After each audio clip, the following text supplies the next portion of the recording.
এ মেরে মুহতারাম ভাইও, আব্দুল কাদের জিলানীর ইতিহাস তো তোমরা জানো, আব্দুল কাদের জিলানীর কৃতিত্ব তো তোমরা জানো, কিন্তু আব্দুল কাদের জিলানীর বাবা কেমন ছিল সেটা কোনোদিন জানার চেষ্টা করো নাই। এ মেরে মুহতারাম ভাইও, আব্দুল কাদের জিলানী কার সন্তান? আব্দুল কাদের জিলানী রহমতুল্লাহি আলাইহি বাবা একজন সাধারণ ব্যক্তি, সাদাসিধা মানুষ, স্বাভাবিক জীবন যাপন করে, কিন্তু তার মধ্যে আল্লাহ তাআলা কি গুণ দান করছে। এ মেরে মুহতারাম ভাইও, আব্দুল কাদের জিলানী রহমতুল্লাহি আলাইহির বাবা একদিন নদী পার দিয়ে হাইটা যায়। নদীর পাশ দিয়া হাইটা যাওয়ার সময় দেখে একটা ফল নদী দিয়ে ভাইসা আসতেছে। আব্দুল কাদের জিলানী রহমতুল্লাহি আলাইহির বাবা ওই ফলটা ক্ষুধার তাড়নায় উঠায় খায় ফেলছে। খায় ফেলানোর পরে অন্তরে উদ্রেক হইছে, আমি এটা অন্যায় করে ফেললাম, এখন কি করা যায়, কি করা যায়? অবশ্যই আল্লাহ তো মাফ করবেন না, বান্দার হক আল্লাহ কখনো মাফ করবেন না। দৌড় দিয়ে চলে যায়, এই বাগানের মালিকের কাছে যাইতে হয়, পার দিয়া নদীর পার দিয়া এই বাগানের মালিকের খোঁজে তালাশের জন্য বের হয়ে যায়।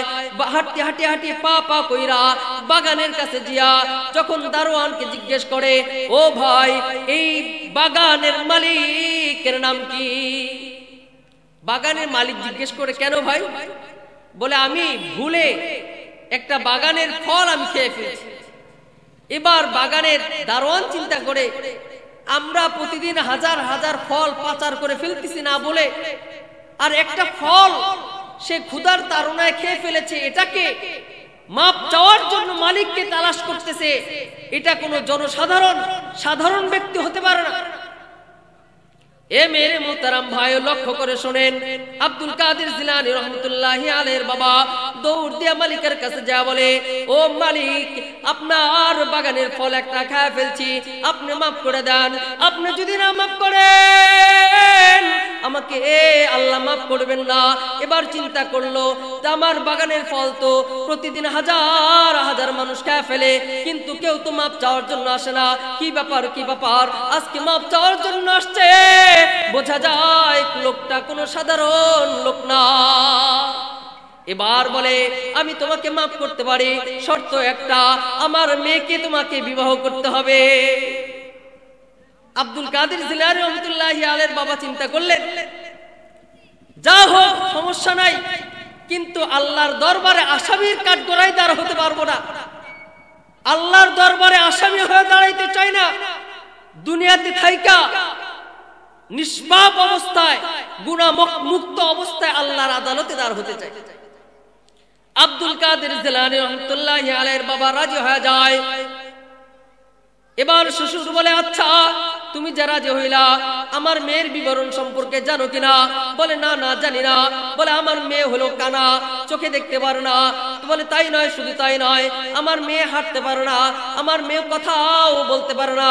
আব্দুল কাদের জিলানী রহমতুল্লাহি আলাইহির বাবা তিনটা খারাপ গুণ শোনার পরেও আব্দুল কাদের জিলানী রহমতুল্লাহি আলাইহির বাবা রাজি হয়ে যায় একটা কারণেই, সেটা হলো দুনিয়াতে আমাকে নিষ্পাপ অবস্থায় আল্লাহর আদালতে যাইতে হবে, আল্লাহর আদালতে যেন আসামি হইয়া না দাঁড়াইতে হয়, বিবাহর ব্যবস্থা হয়ে যায়। কিন্তু আব্দুল কাদের জিলানী রহমতুল্লাহি আলাইহির বাবা যখন ঘরে ঢুকবেন, ঘরে ঢোকার সুন্নত হলো সালাম দাও, আসসালামু আলাইকুম ওয়া রাহমাতুল্লাহ। সালাম দিবেন, ভিতর থেকে সুন্দর মধুর কণ্ঠে আওয়াজ আসছে, ওয়া আলাইকুম আসসালাম ওয়া রাহমাতুল্লাহ। পা পিছায় ফেলছেন, চিন্তা করছেন আমি মনে হয় অন্য ঘরে ঢুকলাম। দৌড় দিয়ে চলে গেছেন শ্বশুর আব্বার কাছে। কি শ্বশুর আব্বা, আমাকে অন্য ঘরে ঢুকায় দিলেন কেন? বলে, কেন? বলে, আপনি তো বলছেন আমার বিবি কথা বলতে পারে না। আমি যেখানে গিয়ে সালাম দিলাম উত্তর আসলো মধুর সুরে, ওয়া আলাইকুম আসসালাম। বলে, না ওইটাই তোমার ঘর। এবার বলতেছে, তাহলে আপনি 2 নম্বরই করলেন কেন? আপনি বললেন কথা বলতে পারে না, এখন দেখি কথা বলতেছে। আব্দুল কাদের জিলানী রহমতুল্লাহি আলাইহির বাবার শ্বশুর বলতেছে, কারণটা হলো আমি কেন বলছি কথা বলতে পারে না, আমার এই মেয়ের মুখ দিয়ে কোনোদিন ফাহশা কথা বের হয় না। সুবহানাল্লাহ। বলে, আমার মেয়েকে কেন লোলা বলছি? আমার মেয়ে এই পা দিয়ে কখনো অশ্লীল কোন কাজের দিকে অন্যায় কোনো কাজের দিকে পা বাড়ায় নাই। এই জন্য আমার মেয়েকে খোঁড়া বলেছি, আমার মেয়েকে কানা বলেছি। এজন্য আমার মেয়ে কোনোদিন অশ্লীল গান বাজনা যে জিনিস দেখা হারাম, আমার মেয়ে কোনোদিন এই দুই চোখ দিয়ে দেখে নাই। এ মেরে মোহতারাম ভাইও, ঘটনা বলা উদ্দেশ্য নয়। আব্দুল কাদের জিলানী রহমতুল্লাহি আলাইহির বাবার একটু সামথিং উদাহরণ দেওয়া উদ্দেশ্য। এমন একজন ব্যক্তি থেকে আমার আপনার সলিমউদ্দিনকে জন্ম হবে না, না না না। যার মধ্যে এত তাকওয়া আছে, যার মধ্যে এত আল্লাহ ভীরুতা আছে, ওই ব্যক্তির গর্ভ থেকে ওই ব্যক্তির ওরজাত হিসাবে আল্লাহ তাআলা যুগ যুগ শ্রেষ্ঠ আলেম বানায়া দিছে। এক নম্বর হলো আগে নিজেকে ভালো হতে হবে, সন্তানের হক। দুই নম্বর হক হলো যে পাত্রে আমার সন্তান রাখবো, অর্থাৎ বিবি, এই বিবিটাকে আনতে হবে, ভালো বিবি আনতে হবে। আমরা তো মেয়ে যখন দেখতে যাই চিন্তা করি আমার স্ত্রী যে হবে তার ফেসবুক আইডি আছে কিনা, কথা বলেন ঠিক কিনা, সে টিকটক ব্যবহার করে কিনা। যদি টিকটক ব্যবহার না করে, যদি ফেসবুক না চালায়, যদি সে মেসেঞ্জার না চালায়, সে কালের মেয়ে হয়ে যায়, সে মডার্ন মেয়ে হয় না, তাকে বিবাহ করা যাবে না। আমাকে দুই নম্বর সন্তানের হক হলো যেই পাত্রে আমার সন্তানটাকে রাখবো ওই পাত্রটাকে ভালো হতে হবে। ওই পাত্র যদি ভালো হয় তাহলে আমার সন্তান আশা করা যায় ভালো হবে। আমার সন্তান যখন গর্ভে আসবে, সেই মা যদি প্রতিদিন কোরআন তেলাওয়াত করে, বাচ্চা কোরআন তেলাওয়াত শুনতে থাকবে। আমার বিবি যদি সে প্রতিদিন আল্লাহ তাআলা তাসবিহ পাঠ করে, আমার সন্তান পেটের থেকে তাসবিহ শুনতে থাকবে। আমার বিবি যদি আল্লাহ তাআলার বরত্ব নিয়ে আলোচনা করে, ওই আলোচনাগুলো আমার সন্তান পেটের থেকে শুনতে পাবে। আর যদি আমার বিবি আমার সন্তানকে পেটে নিয়ে 10 মাস 10 দিনের মধ্যে প্রতিদিন 3 ঘন্টা করে স্টার জলসা দেখে, চিন্তা করেন ওই গর্ভ থেকে কি আসতে পারে। এই জন্য দ্বিতীয় নম্বর সন্তানের হক হলো যার মাধ্যমে, যেখানে আমার মেয়েটাকে রাখবো, আমার সন্তানটা রাখবো, ওই ফ্যাক্টরিটাকে ভালো হতে হবে। 3 নম্বর হক হলো যেই মধুর সম্পর্ক, যেই পবিত্র সম্পর্কের মাধ্যমে আমার সন্তান দুনিয়াতে আসবে, ওই পবিত্র সম্পর্কের সময় আল্লাহ রাসূল সাল্লাল্লাহু আলাইহি ওয়াসাল্লাম একটা দোয়া শিখিয়ে দিয়েছেন। এই দোয়াটা অবশ্যই পড়তে হবে। এ মেরে মোহতারাম ভাইও, আমার সন্তান কিন্তু দুনিয়াতে আসে নাই। দুনিয়াতে আসার আগে আমার সন্তানের হক 3টা। এবার চিন্তা করে দেখেন আমার সন্তানের 3টা হক আদায় করতে পারছি কিনা। এ মেরে মোহতারাম ভাইও, দুনিয়াতে সন্তান চলে আসছে, দুনিয়াতে সন্তান আল্লাহ তাআলা আসার ব্যবস্থা করছে। এরপরে আমার সন্তানের জন্য 10 থেকে 12টা হক আছে। এবার একটু চিন্তা কইরা দেখি এই 10 থেকে 12টা হক কি আমি কোনোদিন আদায় করতে পারছি কিনা। আমার সন্তানের 1 নম্বর হক, সে যখন দুনিয়াতে আসে, দুনিয়াতে আসার পরে সাথে সাথে ডান কানে আযান, বাম কানে ইকামত দেওয়া। এইটা তো আলহামদুলিল্লাহ আমাদের আর এখন হয় না।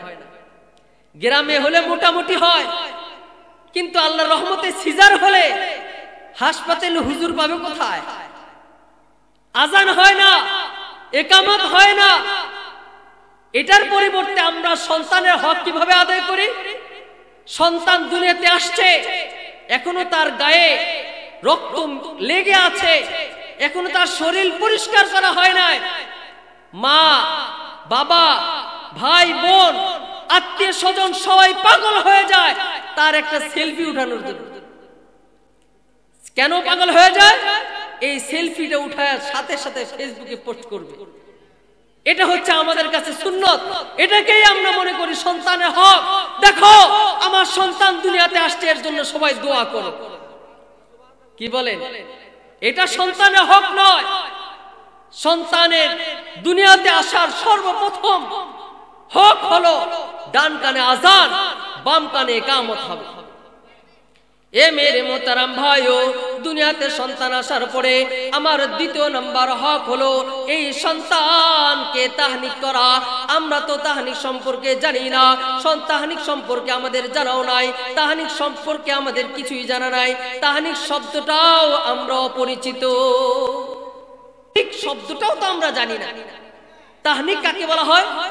তাহনিক বলা হয় আপনার এলাকার মধ্যে যে একজন আলেম আছে, আপনার এলাকায় কোনো বুজুর্গ থাকলে অথবা আলেম থাকলে অথবা আপনার মসজিদের ইমাম সাহেবের কাছে আপনি খেজুর নিয়ে যাবেন, আপনার ওই ইমাম সাহেব, ওই আলেম, ওই আল্লাহওয়ালা বুজুর্গ ব্যক্তি খেজুর চিবায়া ওটার একটা অংশ আপনার বাচ্চার মুখের মধ্যে দিয়ে দিবে। আল্লাহ তাআলা এই প্রথম খাবারটা হালাল যাওয়ার কারণে, একজন আল্লাহওয়ালার লালাযুক্ত খাবারটা যাওয়ার কারণে আল্লাহ তাআলা তাকে একজন নেককার সন্তান হিসেবে কবুল করুন। সুবহানাল্লাহ। দ্বিতীয় নম্বর হক হলো এই তাহনিক করা। আজকে যদি তাহনিক করতে বলা হয়, আমরা ঘৃণায় মুখ সরিয়ে ফেলি যে হুজুরের লালা খাবে, সিসি এটা হয় নাকি? এটা রাসূলের সুন্নাত। দ্বিতীয় নম্বর হক তাহনিক করা। তৃতীয় নম্বর হক হলো একটা সুন্দরভাবে আকিকার ব্যবস্থা করা। ছেলে হলে একটা ছাগলের মাধ্যমে, মেয়ে হলে দুইটা ছাগল, ছেলে হলে দুইটা ছাগলের মাধ্যমে, মেয়ে হলে একটা ছাগলের মাধ্যমে আকিকার ব্যবস্থা করা। এ মেরে মুহতারাম ভাইও, কিন্তু এখন আকিকা করি, কিন্তু সে আকিকা নাই, আকিকা এখন অনুষ্ঠানে পরিণত হয়ে গিয়েছে। কিভাবে? আমি যখন আকিকা করি তখন চিন্তা করি আকিকার মধ্যে আমি 1.5 লক্ষ টাকা খরচ করব, এমন এমন ব্যক্তিকে দাওয়াত দেব যাতে আমার 2 লক্ষ টাকা উঠে যায়। কথা বলেন ঠিক কিনা? তাহলে আমার এই আকিকা সুন্নতের আকিকা হলো না আমরা ব্যবসা একটা প্রতিষ্ঠান খুলে নিয়ে বসলাম?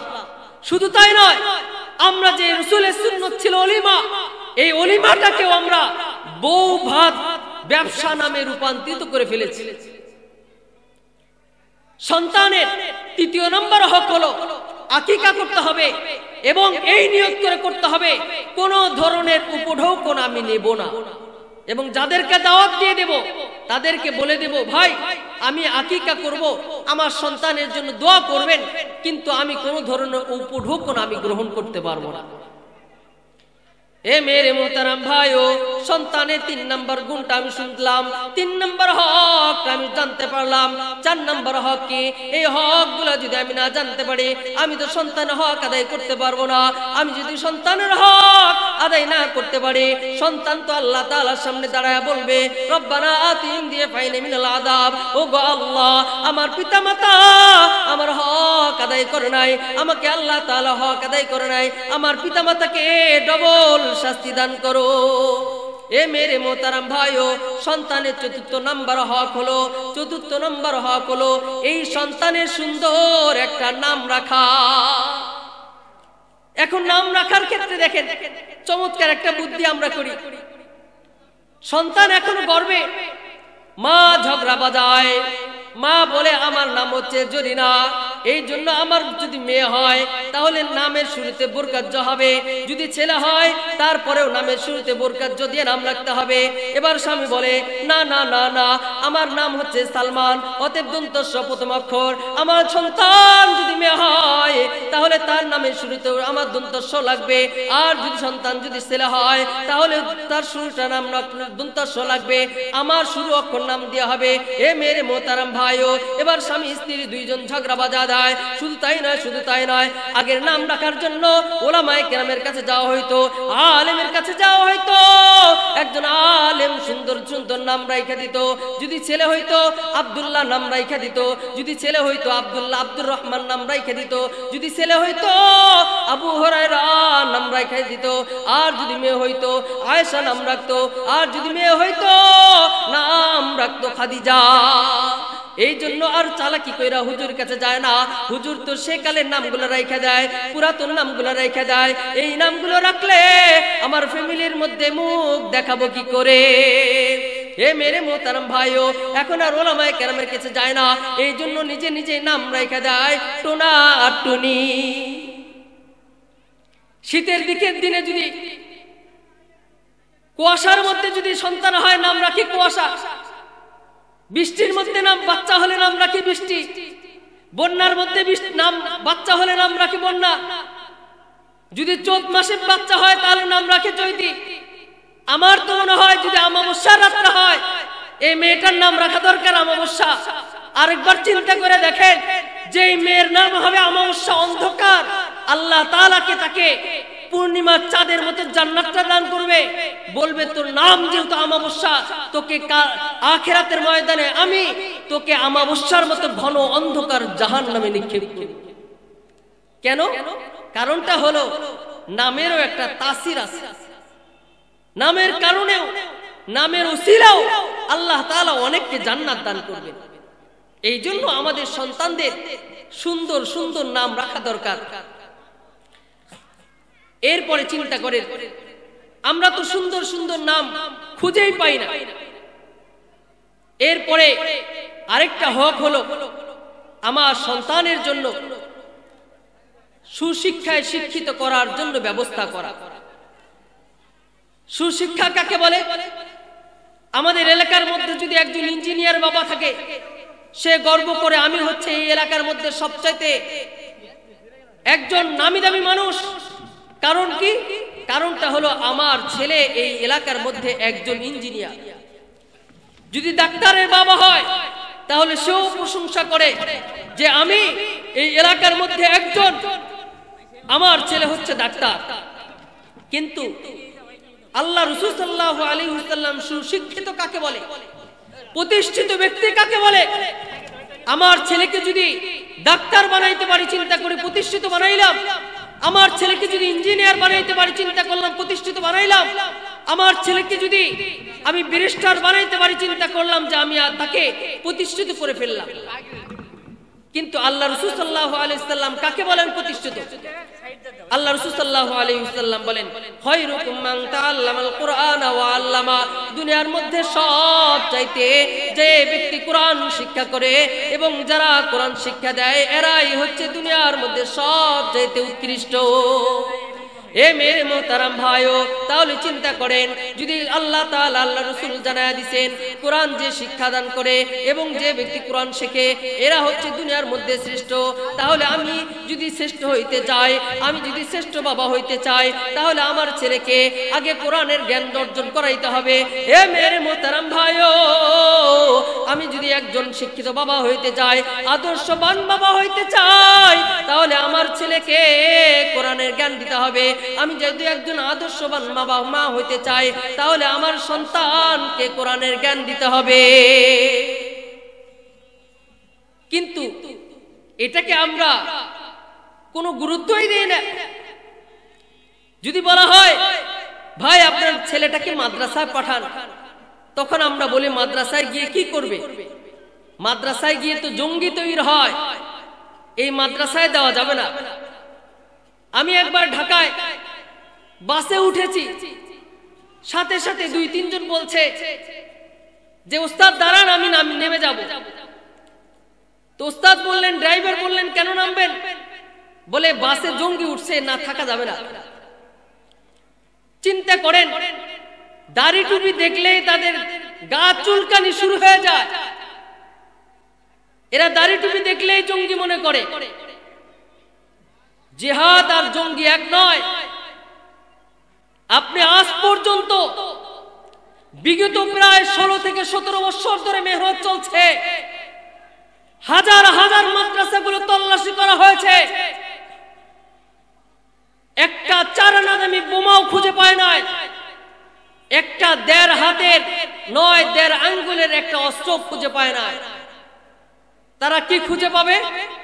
কুরবানির সময় গরু জবাই করার জন্য যে অস্ত্রগুলো থাকে, যে ছুরিগুলো দিয়ে উম্মতের খেদমতের জন্য সারা ঢাকা শহরের ওলামায়ে কেরাম ঈদের মতো একটা আনন্দের সময় বাড়িতে না গিয়ে সে জনগণের খেদমতের জন্য গরু কুরবানি দেয়, ওই গরুর ছুরিগুলো সামনে দাঁড় করাইয়া বাস ছবি উঠাইয়া বলে অমুক মাদ্রাসা থেকে এতগুলো ছুরি উদ্ধার করা হয়েছে। চিন্তা করে দেখেন, আজকে পাগড়িয়ার মাথায় টুপি দেখলে আমাদেরকে জঙ্গি বলে। জোরে বলেন, কথা বলেন ঠিক কিনা? পাগড়ি মাথায় পাঞ্জাবি গায়ে দেখে যদি লোকে, উগ্রবাদী জঙ্গিবাদী বলে আমায় ডাকে। পাগড়ি মাথায় পাঞ্জাবি গায়ে দেখে যদি লোকে, উগ্রবাদী জঙ্গিবাদী বলে আমায় ডাকে। দুঃখের সীমা নাই আমি কি করে বোঝাই, আলেমরা তো উগ্রবাদী জঙ্গিবাদী নয়, আলেমরা তো উগ্রবাদী জঙ্গিবাদী নয়। পাগড়ি মাথায় পাঞ্জাবি গায়ে দেখে যদি লোকে, উগ্রবাদী জঙ্গিবাদী বলে আমায় ডাকে। পাগড়ি মাথায় পাঞ্জাবি গায়ে দেখে যদি লোকে, উগ্রবাদী জঙ্গিবাদী বলে আমায় ডাকে। দুঃখের সীমা নাই আমি কি করে বোঝাই, দুঃখের সীমা নাই আমি কি করে বোঝাই, আলেমরা কেউ উগ্রবাদী জঙ্গিবাদী নয়, আলেমরা কেউ উগ্রবাদী জঙ্গিবাদী নয়। অস্ত্রের ওই গুদাম রেখে কলেজ ভার্সিটিতে, উগ্রবাদী জঙ্গিবাদী খোঁজে মাদ্রাসাতে। মাদ্রাসায় জঙ্গি পাওয়া যায় না, অস্ত্র পাওয়া যায় না। অস্ত্র, রামদাও, লাঠিয়াল বাহিনী এগুলো কলেজ ভার্সিটিতে পাওয়া যায়। আমার সোনার ছেলেদের মাথা ধোলাই করে, মাথা নষ্ট করে, পড়ালেখা থেকে সরিয়ে তাদেরকে রাজনৈতিক ময়দানে উঠাইয়া তাদের হাতে বই কলম ছিঁড়ে নিয়ে তাদের হাতে অস্ত্র তুলে দেওয়া হয়। এই জন্য এই মাদ্রাসাগুলোতে অস্ত্র পাওয়া যায় না। অস্ত্রের ওই গুদাম রেখে কলেজ ভার্সিটিতে, উগ্রবাদী জঙ্গিবাদী খোঁজে মাদ্রাসাতে। অস্ত্রের ওই গুদাম রেখে কলেজ ভার্সিটিতে, উগ্রবাদী জঙ্গিবাদী খোঁজে মাদ্রাসাতে।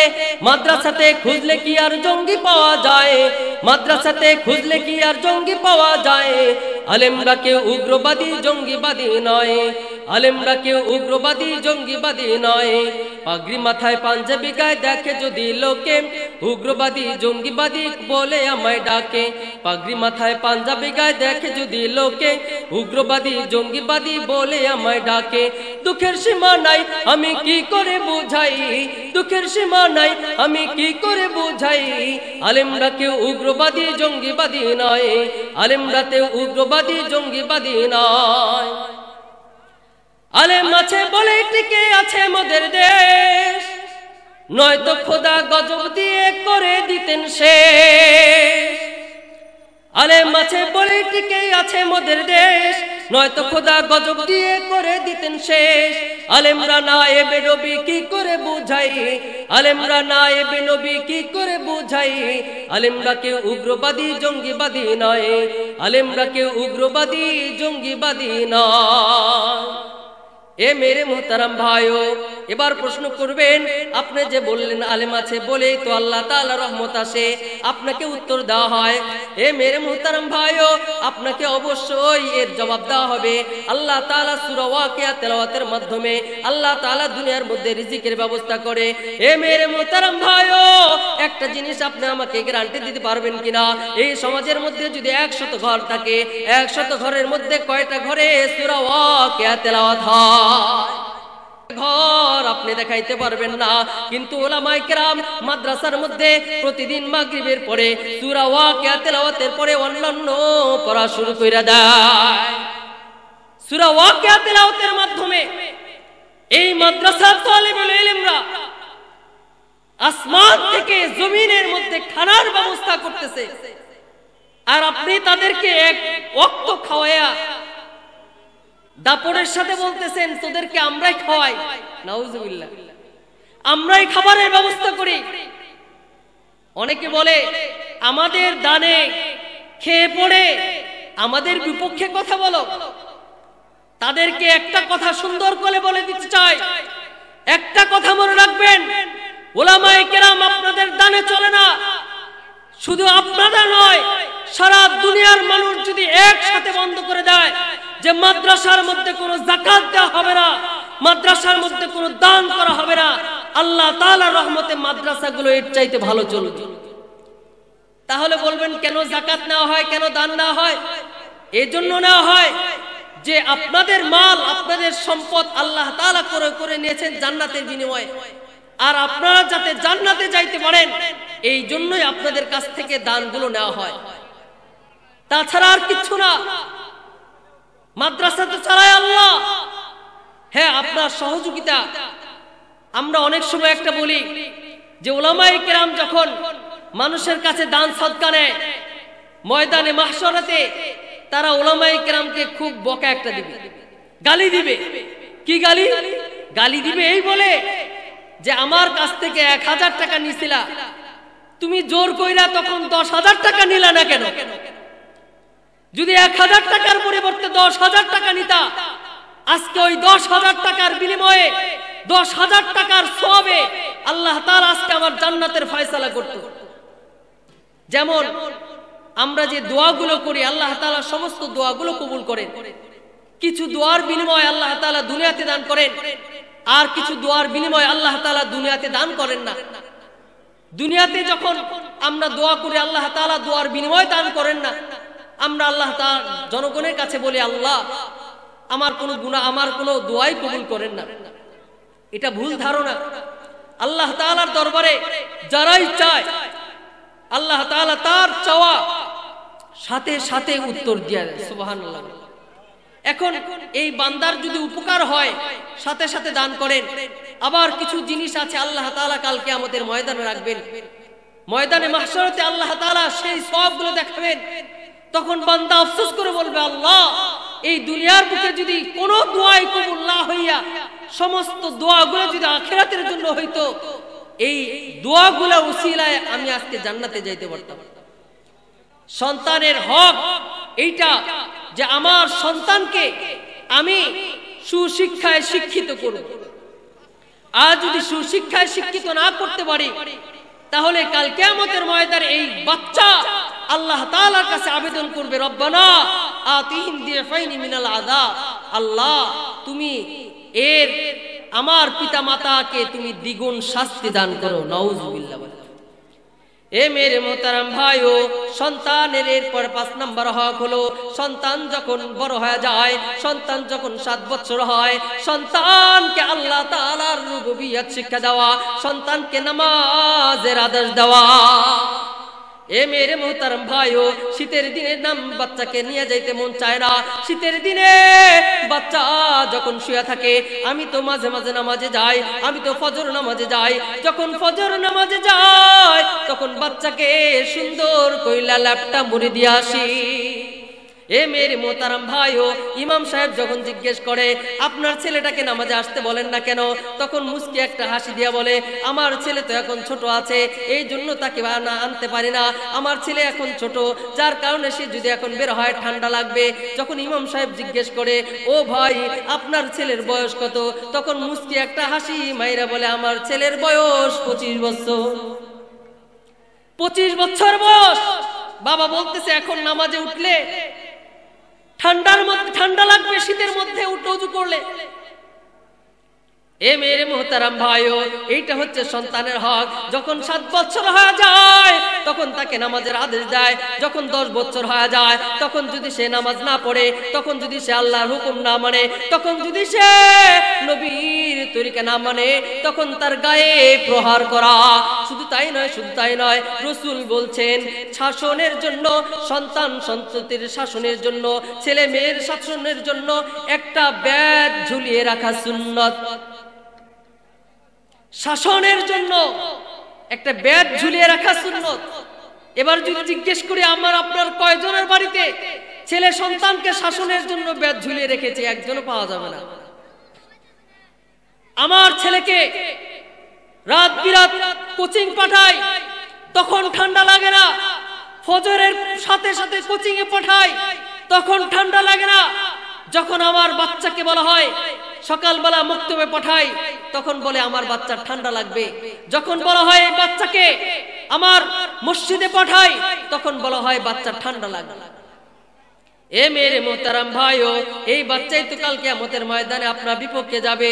এই জন্য বাচ্চাদের হক আদায় করা দরকার।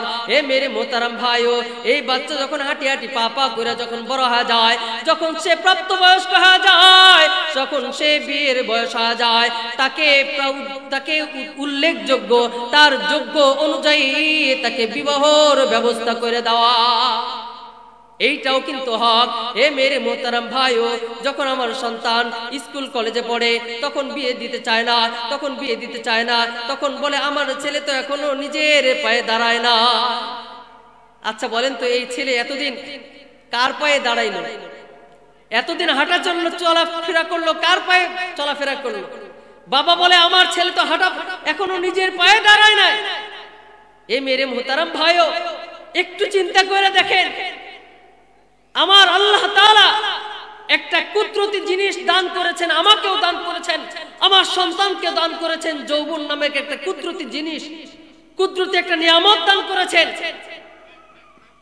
এই নিয়ামত যথাযথ আদায় করা, এটা হচ্ছে তার হক।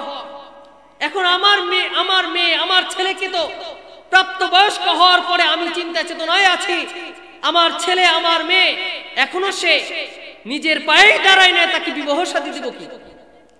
একটা জিনিস মনে রাখবেন, আমার মেয়ে আমার ছেলে প্রাপ্তবয়স্ক হওয়ার পরে তার যদি বিবাহ শাদীর ব্যবস্থা না করে, আর যদি সন্তান সন্ততি গুনাহে লিপ্ত হয়ে যায়, ওই গুনাহের পার্সেন্টেজ আমার আপনার আমল নামায় আসবে ইনশাআল্লাহ।